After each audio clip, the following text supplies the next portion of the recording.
আমি সাকিব আল হাসান একটি সুখবর নিয়ে এসেছি আপনাদের জন্য। ১৯৭৪ সালের দুর্ভিক্ষ এখনো বাংলাদেশের ইতিহাসে এক ভয়াবহ সময় হিসেবে পরিচিত। সেই সময় খাদ্য সংকট, বন্যা এবং বিভিন্ন অর্থনৈতিক সমস্যার কারণে দেশের অনেক মানুষ চরম কষ্টের মধ্যে পড়েছিল।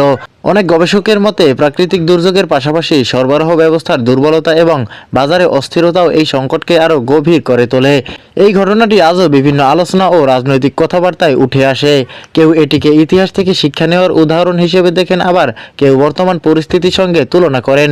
তবে বিশেষজ্ঞরা বলছেন প্রতিটি সময়ের প্রেক্ষাপট আলাদা এবং ইতিহাসকে বুঝতে হলে সেই সময়ের বাস্তবতা বিবেচনা করা জরুরি। এখন সবার কৌতূহল এই ধরনের আলোচনা নিয়ে লাইভে এসে কি বললেন সাকিব আল হাসান, কিন্তু বাস্তবতা হলো এই বিষয়ে তার কোনো নিশ্চিত লাইভ বক্তব্য বা অফিসিয়াল প্রতিক্রিয়া পাওয়া যায়নি।